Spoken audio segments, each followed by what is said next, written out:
Vamos falar de um episódio bem importante da vida dele, que foi os Secos e Molhados, né?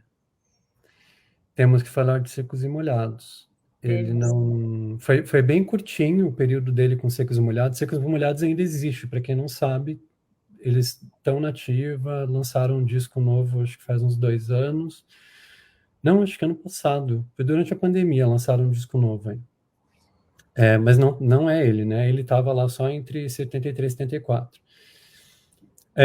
Carol e galera do chat, né, secos e molhados. E aí, o que Eu surge acho na que para cabeça? mim aqueles secos e molhados, né? Meio que mistura com as lembranças do Ney secos e molhados. Para mim é Ney Matogrosso no começo e depois meio que descola. Mas quando eu penso em secos e molhados, eu penso na indumentária do Ney Matogrosso, na postura, nas músicas, na, na nas melodias, assim, né? Na pegada mesmo, né? De quando você está ouvindo Secos e Molhados, para mim, estou ouvindo Ney Mato Grosso, apesar dele, né, ser um tequinho só. E de verdade também, hoje em dia, assim, para mim, Secos e Molhados é Ney Mato Grosso. Eu relaciono muito, muito. Acaba pegando a cara de quem canta, né? A pessoa que canta lá na frente, normalmente é a pessoa que acho que incorpora mais mesmo, né, Carol? E se você tem um frontman como o Ney Matogrosso, Difícil você de vai ver, lembrar de quem? competição aí é complicado. É verdade.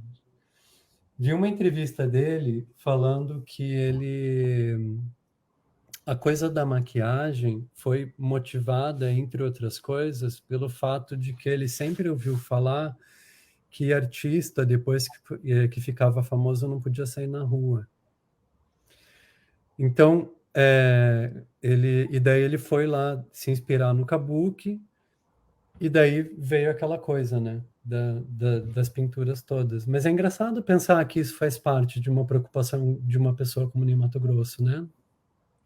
É, é interessante, eu não tinha visto isso aí, não. No caso dele, não adianta, pode pôr maquiagem, sem maquiagem, não tem jeito, que ele é um acontecimento onde ele tá, né? É, E ele é pequenininho, né? Ele é magrinho, pequenininho, assim, mas é uma coisa, né? Eu te falei quando vi ele no aeroporto que eu dei aquela surtada básica. Cara, é um me negócio conta isso. muito pequenininho passando, mas que todo mundo, assim, parece o mar abrindo, né? Ele passou, todo mundo fica olhando e abre, assim, é uma força, uma potência, realmente. É muita personalidade, né? E passa essa sensação de humildade mesmo, né? Não tem. Passa, pelo menos esse episódio que eu encontrei com ele, numa boa, não tem.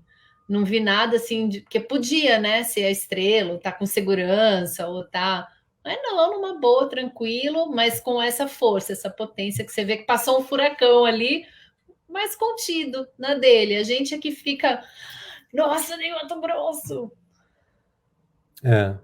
Ele deve ter um espírito muito aerodinâmico, no sentido assim de tipo, ele tá lá, o vento tá passando e ele não segura nada, assim, né? Não dá essa impressão, Carol? Não segura nada, assim, ele tá sempre em movimento, assim, né? Dá essa impressão. Eu acho que é uma das pessoas, assim, que se um dia eu fosse tietar ele e ele me mandasse a merda, eu não ia ficar chateado, sabe? Porque eu ia ficar pensando, não, é ele, também. Pode tudo, né? Pode É. tudo. E como artista, assim, às vezes eu fico pensando assim, tipo, né? Às vezes você quer mesmo mandar as pessoas, né? Tipo, não tô afim agora. Não, se liga, agora Agora não, né? Então, acho que é muito capaz que se eu fosse tietar ele, pode ser que acontecesse isso ou não sei, mas se acontecesse eu não ia ficar chateado. Vamos botar um final feliz nessa história com o pai. Ele, depois de um tempo, depois já que ele já estava com a carreira solo dele bem estabelecida, ele teve um reencontro com o pai muito emocionante e eles foram amigos até o final. Até o fim da vida do pai dele, eles foram melhores amigos. E o Ney era o único filho que ele beijava no rosto. Então, Veja, né, que arco, né? Quando a gente pensa assim em almas que se cruzam numa existência, imagina o arco dos dois, né, Carol? Começaram daquele jeito e morreram, e ele morreu, o pai morreu, eles eram melhores amigos, né? De se abraçar e de estar junto e de conversar abertamente sobre as coisas, né? Eu acho muito emocionante isso, assim, acho muito legal, principalmente agora que a gente está num momento assim que conflitos ganham mais ibope do que as obras dos artistas, saber que tem um artista que teve essa experiência e fala disso para as pessoas, né? Acho que é uma das coisas do legado do Ney que fica demais, assim. Ele falar desse arco dele, da experiência dele com o pai. Acho muito legal. Recomendo que vocês procurem entrevistas do Ney. Aliás, né, como eu falei, eu sempre pesquiso a vida do artista pela boca do próprio artista. Entrevista do Ney Matogrosso é uma delícia de assistir. Esse Roda Viva de 7 anos atrás, eu não sei se ele deu algum outro Roda Viva depois, é 1h30 de entrevista que passa em 15 minutos.